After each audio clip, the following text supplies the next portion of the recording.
आज फेरि भने सम्पूर्ण मेरो तर्फबाट नमस्कार।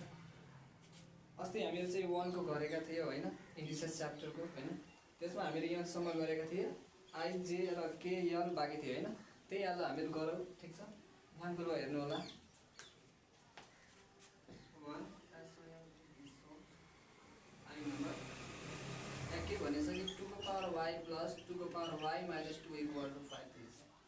क्लियर? यसलाई गर्दाखेरि हेर त, 2 को पावर y प्लस 2 को power y minus 2 equal to 5 और लेख 2 को पावर y प्लस, अब यो चाहिँ के हुन्छ भनेर हामीहरू पढेका थिए, यदि डिभाइडमा बेस इक्वल हुन्छ भने पावरलाई के गरिन्छ रे, माइनस गरिन्छ। सेम त्यही कन्डिसन 2 को पावर y बाई 2 को पावर 2 इक्वल टु 5।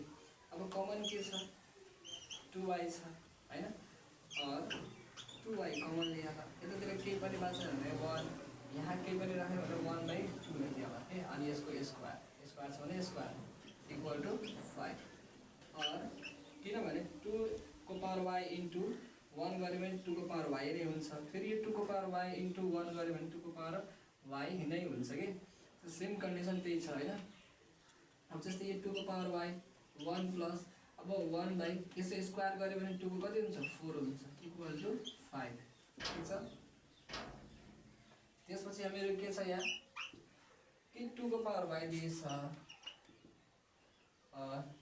त्यसपछि मल्टिप्लाई लेख हैन। 4 1 जा 4 1, 5/4 इक्वल टु 5।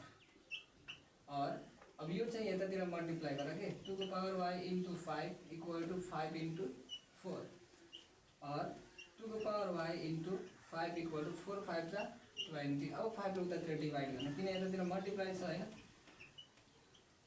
20 डिवाइडेड 5 त्यो कति भयो, 4 भयो। 5 4 जा 20 अनि 2 को पावर y। अब यहाँ के गर्ने भनेर हर लेख, किनभने अब यो के गर्ने भने 2 को पावर y लेखेँ। अब यहाँ के गरेँ मैले, यहाँ कतिको स्क्वायर 4 हुन्छ भने 2 को स्क्वायर हुन्छ कि। त्यसमा चाहिँ बेसलाई हटाइदिनु हैन। बेस हट्यो भने यो हामीहरूको पावरलाई इक्वल राख्ने कि, बेस पनि इक्वल छ। अब यसले पावरलाई पनि के गरेर इक्वल गरे होला। y इक्वल टु देयरफोर कति हुन्छ, 2 एन्सर। यानी y को भ्यालु कति आयो, 2 एन्सर आयो, ठीक छ। अब हामीहरू चाहिँ आई नम्बर हैन, जे नम्बर हामी गरौँ हैन।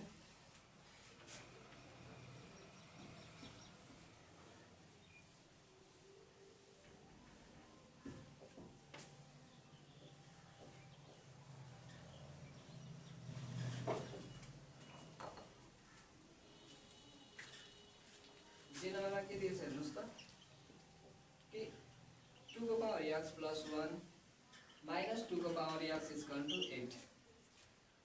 सोल्युसन और लेख। अब यो 2 को पावर x प्लस 1 दिन्छ भने अब यहाँ के गर्ने, तोड्दिने कि 2 को पावर x इन्टु 2 को पावर 1। आखिर मल्टिप्लाईमा बेस इक्वल हुन्छ भने पावरलाई जोडिन्छ। अगाडि पनि म सम्झाएको थिएँ हैन।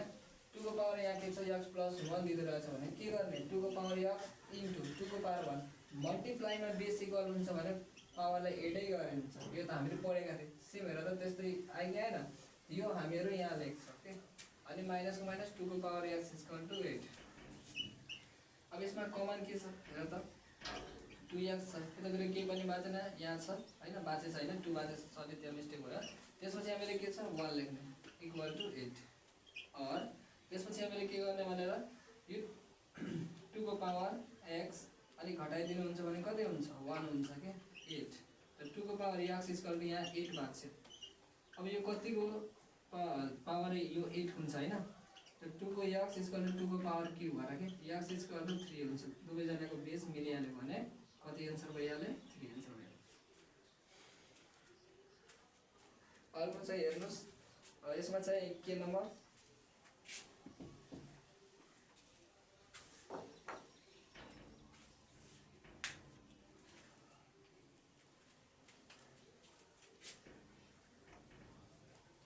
के नम्बरमा के दिएछ भनेर तपाईको 3 को पावर x प्लस 1 माइनस 3 को पावर x इक्वल टु 54 दिएको रहेछ। केही छैन हैन, सेम त्यही गरिन्छ। अब यसलाई के गर्नु भनेर 3 को पावर x प्लस 1 जस्ताको त्यस्तै इक्वेसन मैले लेखिदिएँ ल। और लेख 3 को पावर x इन्टु 3 को पावर 1 भनेको नलेख्दा पनि हुन्छ। किनभने जहिले पनि त्यसको पावर 1 हुन्छ भने त थाहै छ हामीलाई हैन, तर 0 हुन्छ भने फरक हुन्छ। अब यो 3 को पावर यो हेर त x कमन छ के, अनि यो 3 माइनस यहाँ केही पनि बचेन 154 और लेख्दा 3 को पावर x मल्टिप्लाई 3 बाट 1 घट्यो भने 2 इक्वल टु 54। अब 3 को पावर x इसको अब यो 54 मा डिवाइड गर्दा 2 ले 27 आइहाल्छ 3x। अब यहाँ 3 को पावर x यो कतिको चाहिँ भने 3 3 9 3 27 अनि 3 3 9 9 3 27 अनि कति आउँदो रहेछ भने 3 को पावर 3 आउँदो रहेछ। एउटा दुईटा तीनटा मल्टिप्लाई बेस इक्वल हुन्छ पावरले एड गर्ने ल, दुवै बेस इक्वल हुन्छ भने पावर पनि इक्वल पारिहाल्छ। देयरफोर x = 3 आन्सर के भयो हैन, यल नम्बर।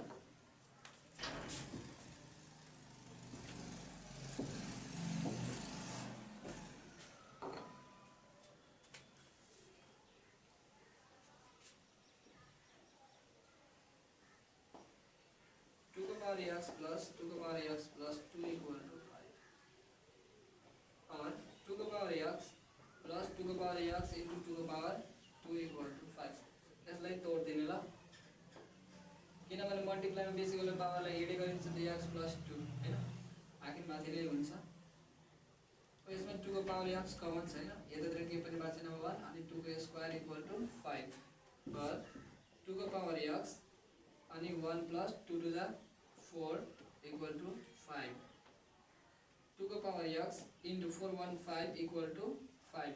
अब एउटा यसमा कन्डिसन पनि हुन्छ ल, सरी 2 को power x equal to 5 divide 5 5 भन्दा 5 1 आयो। अब यो चाहिँ कन्डिसन अब त यो 1 आएछ सर के गर्ने भनेर हैन।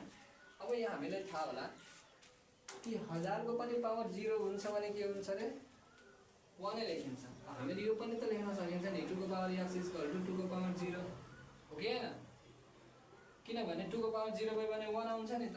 दुवै जनाको बेस इक्वल भयो भने के गर्ने त, के गर्ने पावरले इक्वल पार्ने त x equal to 0 x को भ्यालु 0 आन्सर हुन्छ भयो ल। यो हामीले 1 नम्बरको सक्यो हैन, कुनै छुटेको होला पनि भन्न सक्नुहुन्छ हैन। 3 नम्बर हैन, f नम्बर तपाईहरु आफै गर्नु होला, इजी छ के।